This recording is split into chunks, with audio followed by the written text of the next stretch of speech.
Bro, clap with me, bro. Clap with me, bro. Clap with me, bro. Day 39, bro. Consistent Mac for the win, bro. We going up all year. I don't think I'm gonna miss a day for it. Rick Ross, the boss or the officer? 1090 Jake. Man, what's up, everybody? Ready? Welcome back to another episode of EOS. It's 1090 Jake. No rocking with y'all. Y'all rocking with me. And for this video, we're gonna be speaking on Rick Ross, the self-proclaimed king. Boy, working Hellstar. Y'all boys fuck with Hellstar? I'm finna go get me a whole like sweatsuit soon. Pen, but actual former corrections officer. Hell nah. This what y'all gotta do for being a CEO? To babysitting prisoners? We always lead the way. Hey, them CEOs do not look intimidating. No, I can already see from here, from where I'm at, this nigga's a total fraud. Like, you know what I mean? Like, it's not even no issue. This Rick Ross? No. Rose! But I paid for the transcripts to your court case.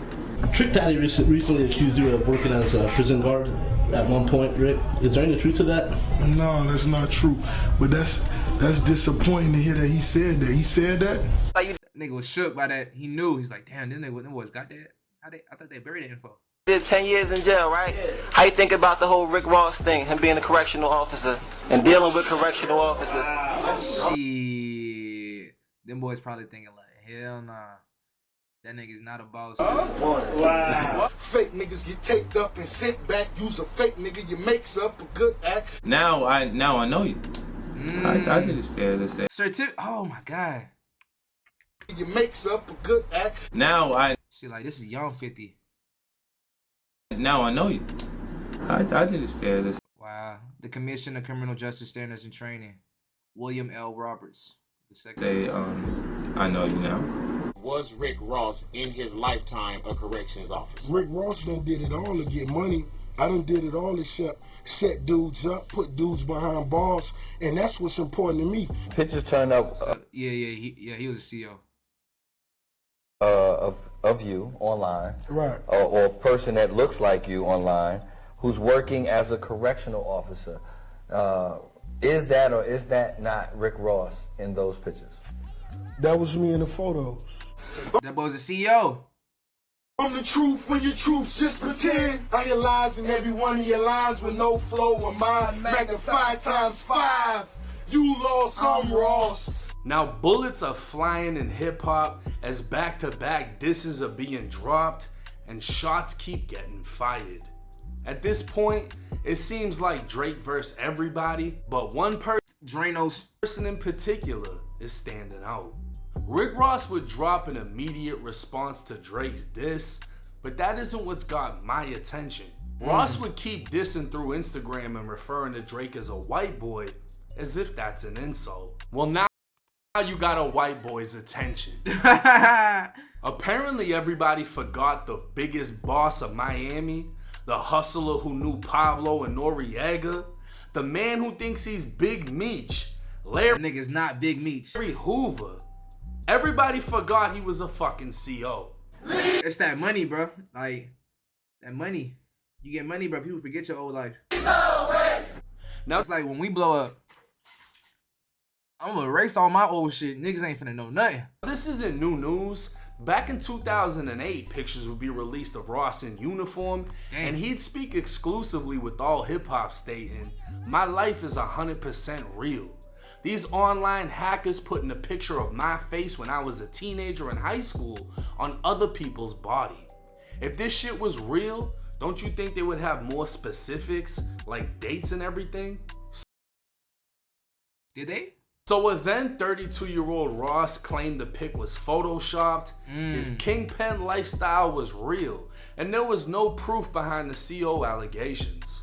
Well, a media website by the name of The Smoking Gun would send in a public records request receiving 86 pages from the Florida Department of Corrections about Officer Ricky's short career. A photo of William Roberts, aka Rick Ross's state of Florida application, would state he received his diploma from Miami Carroll City High and went on to Albany So he received it back in '94. State University to study criminal justice. On his supplementary application, he'd state his nickname was Big East and denied knowing anyone in prison, along with never working in prison or in law enforcement.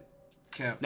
Now, with every new recruit, the Department of Corrections wants to know how willing you are to complete your correctional duties. Ross would check off he's willing to work rotating shifts, carry a... That nigga was about the money, bro. Administer CPR, first aid. Participate in firearm training. firearm, and work with violent inmates, homosexuals, etc. He'd also state he's willing to shoot an inmate who's attempting to escape, body search a male or female inmate, and write an incident report. In 1995, Ross would take an oath of loyalty to support the Constitution and would receive a letter stating he's now officially a correctional officer trainee at the South Florida Reception Center. 5 months later, it was now 1996, and Ross would receive an award for completing 540 hours of basic training. Ross was now an official corrections officer and can be seen taking at least like 6 months of work. Picture at his graduation ceremony. 4 months later, he'd receive a certificate of appreciation for perfect attendance from the same... That nigga was not missing a day.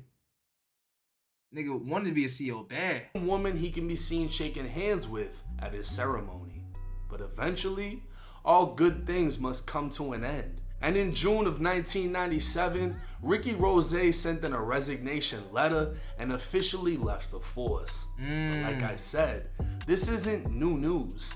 This came out back in 2008, and 50 Cent started calling Ross Officer Ricky in 2009. That same year, Rick Ross would admit to XXL it was in fact him in the pictures. He'd state, "Me not answering or addressing that situation has nothing to do with my career. I've accomplished enough and I've made enough money for me to be good. Yes, it was me in those pictures." That nigga said, "While I'm trying to get this rap money, these niggas cannot know the truth."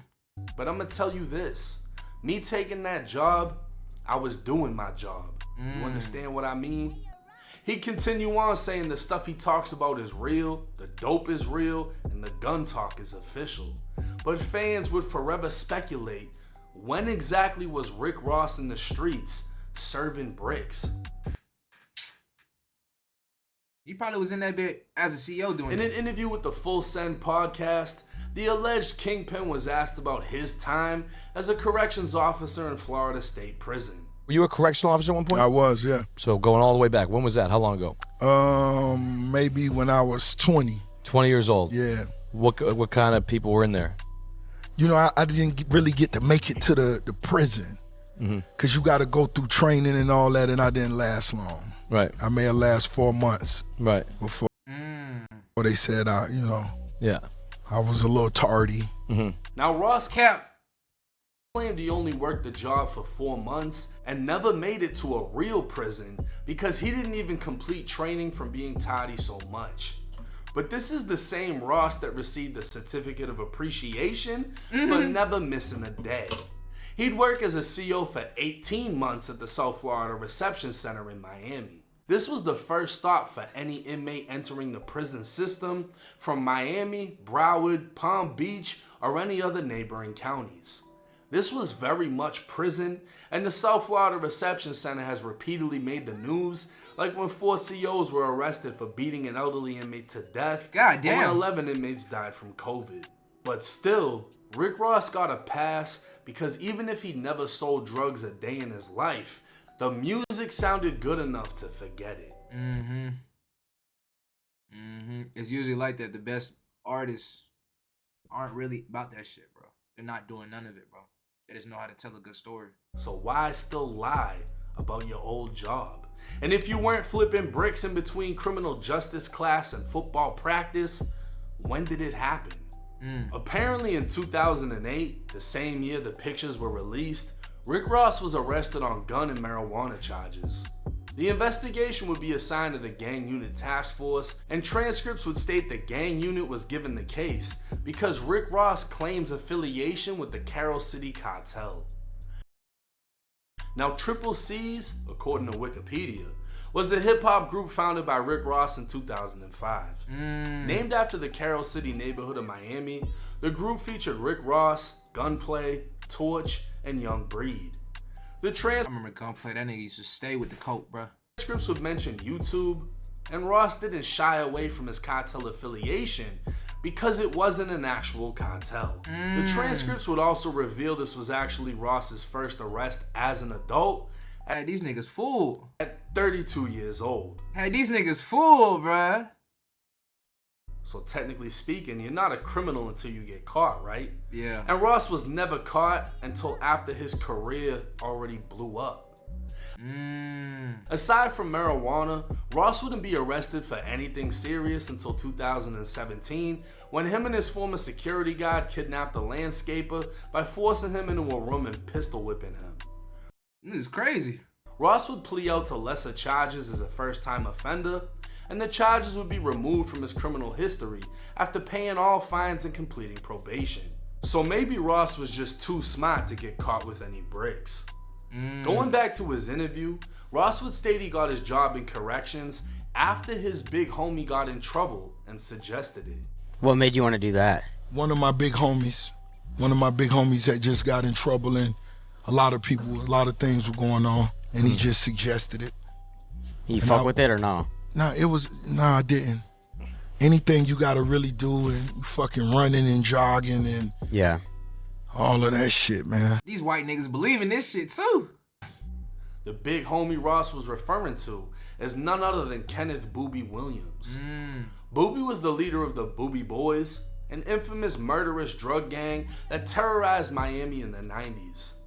Law enforcement officials would state they built a drug empire that smuggled 5 tons and $85 million worth of cocaine across 25 Florida cities and 12 states from 1990 to 1998. Yeah, them niggas had that money. The gang was blamed for 35 murders when they were all indicted. The shootings and murder rate literally dropped in 4 of Miami's worst neighborhoods. According to a Street Stories article, the Booby Boys reached national attention through Rick Ross, who rose to fame in hip-hop's cocaine era, when everybody was rapping about cocaine and selling it. He'd introduced the world to Miami's underworld by wearing a Booby Boys t-shirt, naming members in his songs, and speaking of them in multiple interviews. When I talk about yayo, when I talk about streets, body counts, that's where I really come from, you know what I'm saying? I came up in Carroll City, the heart of Miami, and just so happened in my generation, we had a good friend of ours by the name of Kenneth Booby Williams, who was featured on America's Most Wanted in 1999. You understand? And he was accused for over 200 homicides and running a goddamn $80 million enterprise. An anonymous person would speak with the Miami New Times back in 2008 over the correction officer controversy. He'd state, "Ross ain't no fake cat. He's always been savvy in my experiences crossing paths with him way back in the day." Ross ran with the Booby Boys, who were among the top 5 gangsters down here in Miami in the mid-90s. When Booby Boys leader Kenneth Booby Williams got snatched by the feds, they also snatched several Miami-Dade police officers as well because they were on Booby's payroll. Now, damn, that nigga Booby runs to had it like that then. Ross wasn't no kingpin himself, but close enough because he ran with some real hustlers that touched major work. Streetwise, so he was in it. He just ain't do nothing to shit. Rick Ross's back is against the wall. He can't really elaborate on everything because Booby is still dealing with the federal case right now on appeal. The streets know that when Ross was a CO, he was working for Booby on a mission. So he not lying.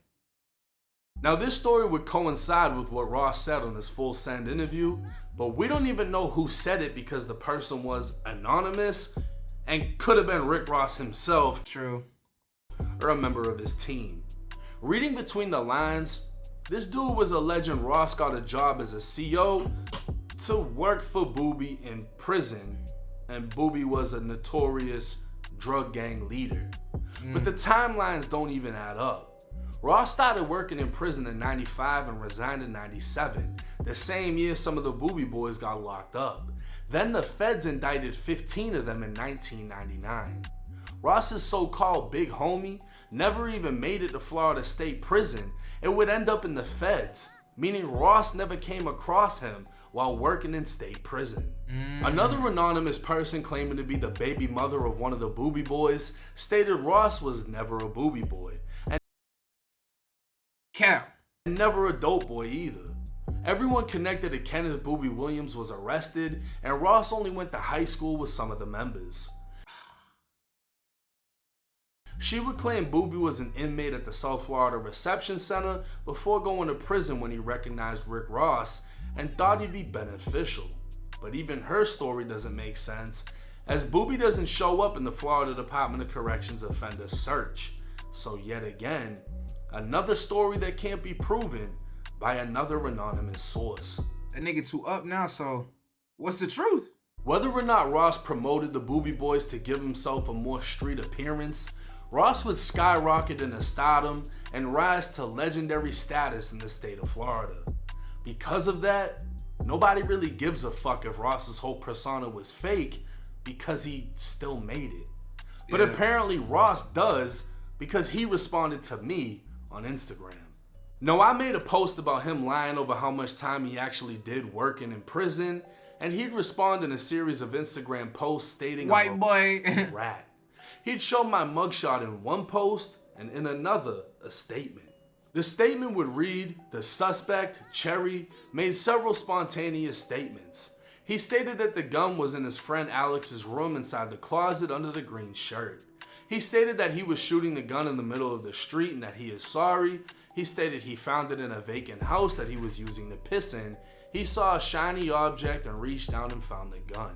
Now, Rick Ross would at me, putting multiple rat emojis while adding Drake saying, white boy, who next? He'd then make another post writing the same thing. Now, since Ross added me, I now had the ability to DM him, so I sent him a voice message back. Oh yeah, you played, Officer Ricky, you played. I saved my homie people from getting jammed up before they went inside the house and found that gun and took them off Section 8. I blew that pistol, that was my case. You played though. I ain't wake up and put a badge on, you did. Now, whoever decided to send that to Ross didn't send him the other 25 pages detailing what actually took place and how I admitted I fired the gun and the gun was mine to keep anyone else from being charged. Ross would make another post to Instagram, once again mentioning me. You got your minions. What's the other white boy name? 1090.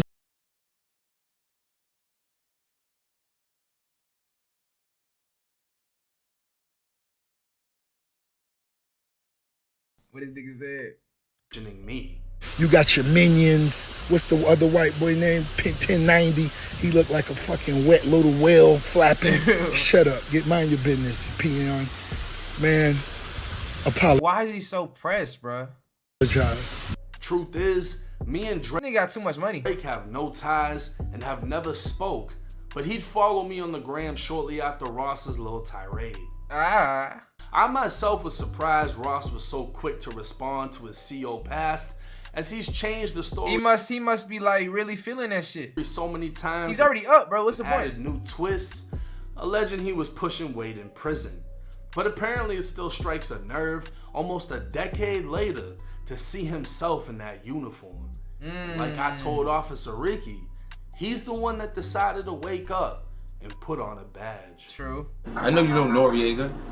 The real Noriega. Oh shit, Ricky's friends outside. You hit him? There they go.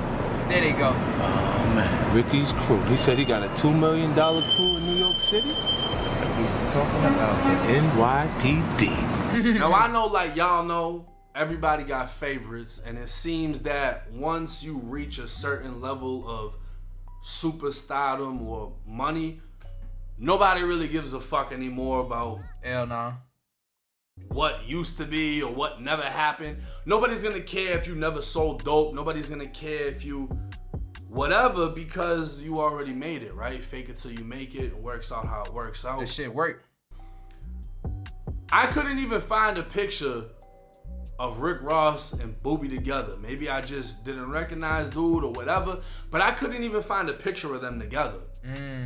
It was all just Ross shouting out his big homie who he ran with, but Ross was never tied into none of the shit that was going on. He was You just a wannabe. investigated as being a member of the Carroll City Cartel, but obviously they saw he wasn't doing shit except making music, and there was nothing to get Ross on. I refuse to believe he's the smartest criminal. Everybody always says that shit like, oh, I didn't get caught. But all the He wasn't in shit. major guys get caught. Or at least get investigated by the feds, right? Maybe you get lucky enough to beat that shit. But everybody else is getting caught. Now, Rick Ross, when he blew up, it was around the time of everyone rapping about cocaine. It fit the scene. He took off with it. He was the one from Miami that did it. Cool. Come to find out, he was a fucking CO, which is crazy. Because at the end of the day, you know, you got a lot of people arguing, oh, but the COs are the ones that bring us the drugs, and they give us this, and they give us that. They're also the ones that walk in, tell you to hang up on the phone. They don't care if it's your mother, your girlfriend, your kid. It's time to lock down. Imagine Rick Ross walking around, lock down, chow. Imagine that. That's a CO. I don't give a fuck how much dope they're bringing you because they're putting somebody else in cuffs, taking them to confinement. And this is a fun fact for everybody that's been to prison. You know this is true, especially in the state of Florida. When you get a job there, it's mandatory. Your sergeant is gonna press you to put inmates in confinement and write DIs on them. Oh, hell no. They wanna see that you're actively doing your job, which is fucking with the inmates. So there's no way that you're in there moving dope, flipping this, selling that, not putting a bunch of other people away. Because the ones that are really moving shit, they're putting the most people away to cover up their tracks. Makes sense, right? If you're selling dope in prison, you're not locking anyone up, you're gonna look a little bit fucking suspicious. So while this guy might be serving you, he's fucking somebody else over. But to be honest with you, none of the shit about him serving anything in prison made any sense to me. Nah. Because you went to college for criminal justice, you got a job inside of a prison, and then you resigned before everyone you knew went into prison. And the thing is, you were working at a reception center, so even if Booby got sent there, he'd only be there for about 6 weeks until he got transferred off to a major institution. That's just how reception works. You don't stay there. But let me know y'all's thoughts and opinions. I mean, why is he still lying about how much time he actually worked in the Florida Department of Corrections if he's so big it can't even stain his career? Make that. He just living on stage, bro. And then niggas get that character, bro. That nigga really think he Big Meech. But he's not. That makes sense. It's 1090 Jake. I'm rocking with y'all. Y'all rocking with me. Until next time. Fire. You like this video, give me a like, share, subscribe.